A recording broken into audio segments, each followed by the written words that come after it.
So it said solve by using quadratic formula. That's what it said, right?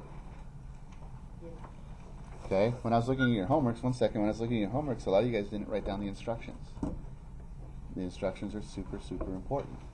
Because there's all kinds of stuff you could do with this. You don't know what you're doing unless you're following the instructions. And this is what happens when you guys take your test, Cyrus. What's going to happen is you're going to see a quadratic. You're not used to reading the instructions. You're just going to do some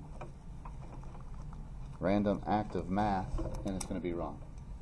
You may have done the math correctly, but you didn't follow the directions, and so that'd be a sad story. Yes, ma'am? If it's factorable, then we didn't have to use it. If it said use the quadratic formula, you have to use the quadratic formula.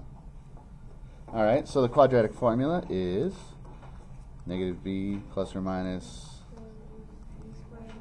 Is that all good? Yeah, yeah? All right. And so then the next thing you got to do is figure out what are a, b, and c. So what are a, b, and c?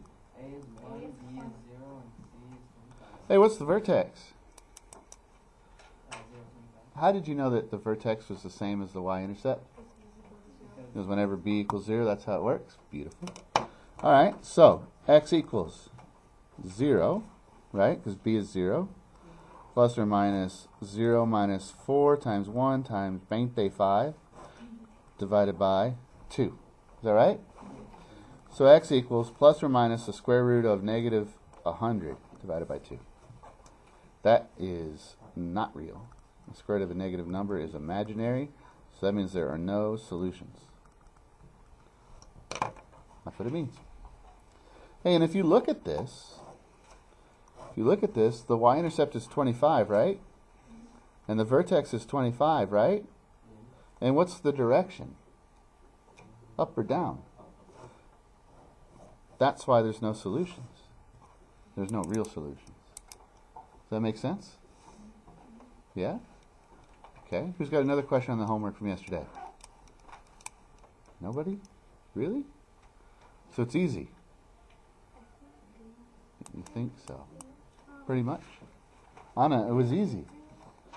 Okay, yes ma'am. I'm just gonna be random and say 5. 5. I'm glad you asked, because I have a feeling like, well, you know the saying is easy come, easy go. Yeah. So you might have it now, but then you might forget it quickly. All right, Daniel, what's number 5 say?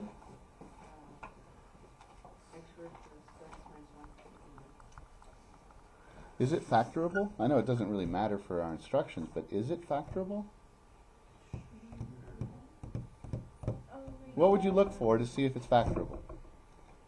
Like, what would you look for? If C can equal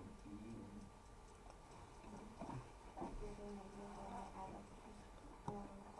Right, because A is 1, right? So then you see if there's two numbers that multiply to -1 and add to +1. Are there? No.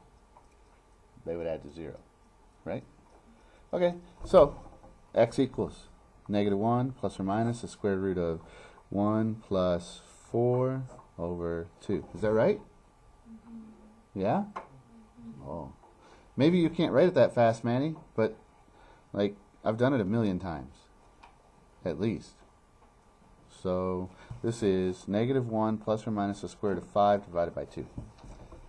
That's your solutions. So if you had to write them as intercepts, how would you write it? Yeah. -1 plus, comma 0, and -1 minus. And then if you wanted to use your calculator to find the approximate so you could graph it, you guys are good with that? Yeah? This would be like 2.1 or 2.2 or something. Okay, so we're good? Yeah? AC, what are you doing over there? What are you doing over there, AC? Trying to fix your pencil. Oh, all right. All right. Ready?